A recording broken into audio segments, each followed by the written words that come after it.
Hello दोस्तों, नमस्कार। हमारे जितने भी ईपीएस 95 पेंशन धारक हैं, आप सबका हमारे नए वीडियो में स्वागत है।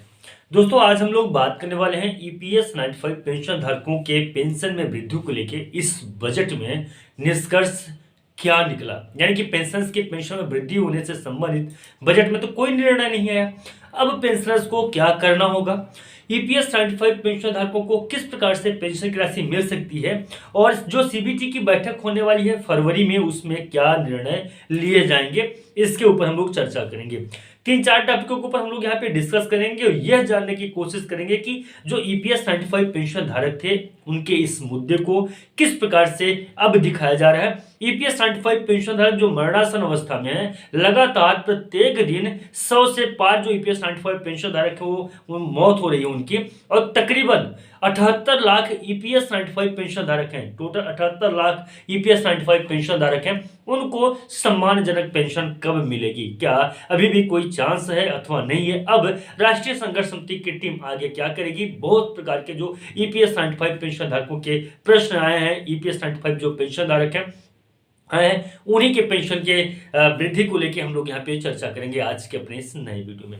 तो दोस्तों, शुरू से लेके लास्ट तक इस वीडियो को देखिएगा, और साथ ही साथ में इस चैनल पे नए हैं, पहली बार आए हैं तो चैनल को सब्सक्राइब कर लें, क्योंकि यहाँ पे ईपीएस 95 पेंशन धारकों से संबंधित अपडेट्स मिलती रहती हैं। अब पहले नंबर की हम लोग बात करते हैं कि नवंबर में ही सीबीटी की बैठक हुई थी। आप सभी को पता होना चाहिए कि नवंबर 2024 में सीबीटी की बैठक हुई थी। अब यह बताया जा रहा है कि उस सीबीटी की बैठक में ईपीएस 95 पेंशन धारकों का मुद्दा था ही नहीं, यानी कि पेंशनर्स के पेंशन में वृद्धि को लेकर बातें नहीं हुई थी। लेकिन यह भी बात हुआ था कि जो सीबीटी की बैठक है, ईपीएस 95 पेंशन धारकों की जब उस सीबीटी की बैठक में बात नहीं हुई, तो जब उनसे प्रश्न किया गया, उनका घेराव किया गया, तो वो बोले कि भाई देखिए, पेंशन के लिए कभी भी हम सीबीटी की बैठक बुला सकते हैं माननीय श्रम मंत्रालय से। अब माननीय श्रम मंत्री जी ने भी ईपीएस 95 पेंशन धारकों के पेंशन वृद्धि को लेकर बात कही थी, और उन्होंने ये बताई थी कि हम अगर सीबीटी की बैठक में पेंशन मुद्दे पे डिस्कशन करना चाहेंगे तो उस बैठक को कभी भी बुलाया जा सकता है, और वो सिर्फ और सिर्फ पेंशन के लिए होगा कि किस प्रकार से ईपीएस 95 पेंशन धारकों की पेंशन में वृद्धि होगी। एक बार चर्चा भी हुई थी पेंशन को लेके, ईपीएस 95 पे जो पेंशनर्स हैं, पेंशन राशि पे किस प्रकार से वृद्धि हो सकती है, तो वहां पे सिर्फ और सिर्फ हायर पेंशन के ऊपर चर्चा हुई थी, ये मिनिमम पेंशन के ऊपर चर्चा नहीं हुई थी। यहाँ पे मैं आपको बता दूं कि कई सारे ईपीएस 95 पेंशन धारक हैं जिनका मैंने स्क्रीनशॉट भी यहाँ पे भेजा था, बहुत सारे लोगों को भी दिखाया था कि कितने पेंशनर्स हैं, किस कैटेगरी में आते हैं, यानी कि किसको कितनी पेंशन की राशि मुहैया हो रही है। अब आगे बात करते हैं कि अभी किया क्या जा सकता है, क्योंकि अभी बजट में देखिए ये भी बात स्पष्ट था कि बिना बजटरी सपोर्ट के ईपीएस 95 पेंशन धारकों से पेंशन में वृद्धि नहीं हो पाएगी। माननीय श्रम मंत्रालय के द्वारा माननीय वित्त मंत्री जी से मुलाकात कर ईपीएस 95 पेंशन धारकों के अतिरिक्त बजटीय व्यवस्था का प्रबंध करने का आग्रह किया गया था, लेकिन नहीं हो पाया। उनका सीधा कहना यह है कि भाई देखिए, बजट में पेंशन के लिए अतिरिक्त बजट या पेंशन बजट नहीं दिया जा सकता है, लेकिन उनके लिए कुछ ऐसे नियम बनाए गए हैं जिससे ईपीएस 95 पेंशन धारकों के पेंशन में वृद्धि किया जा सकता है। वो कौन कौन से नियम हैं और किस प्रकार से पेंशनर्स के पेंशन में वृद्धि करने के लिए कदम उठाए जाएंगे, ये भी सुनिश्चित किया जा चुका है। तो कहीं ना कहीं खुशखबरी भी है ईपीएस 95 पेंशन धारकों के लिए, और कहीं ना कहीं ये भी बात स्पष्ट हो रहा है कि बहुत लंबे समय से सिर्फ इसी प्रकार से वादे किए जा रहे हैं पेंशनर्स के साथ में, लेकिन पेंशन राशि मुहैया नहीं हो रही है। दूसरा नंबर पे क्या करना होगा ईपीएस 95 पेंशन धारकों को अभी अपनी पेंशन बढ़वाने के लिए।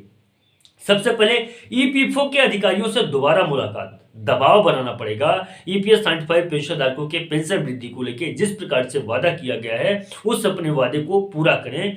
सीबीटी की जो मेंबर्स हैं, फरवरी में फिर से सीबीटी है, तो उस सीबीटी के मेंबर्स के ऊपर फिर से दबाव बनाना होगा कि इस बार ईपीएस 95 पेंशन धारकों के एजेंडे को अपने एमओएम में रखें, जो मिनट्स ऑफ मीटिंग होता है उसमें जरूर रखें।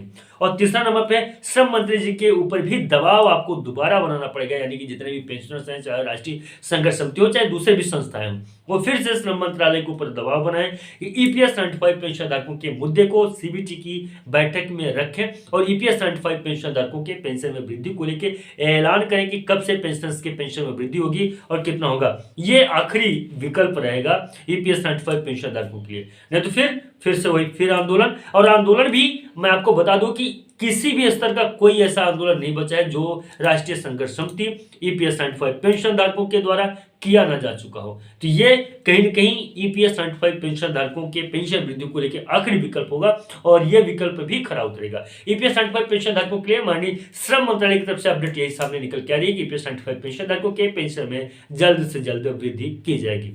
कब, कितना, कैसे, इस पे भी अपडेट आनी बाकी है। फिलहाल दोस्तों आज के लिए बस इतना ही था। मिलते हैं नए वीडियो में और नए अपडेट में, लेकिन आप स्वस्थ रहें, मस्त रहें, अपना ख्याल रखें।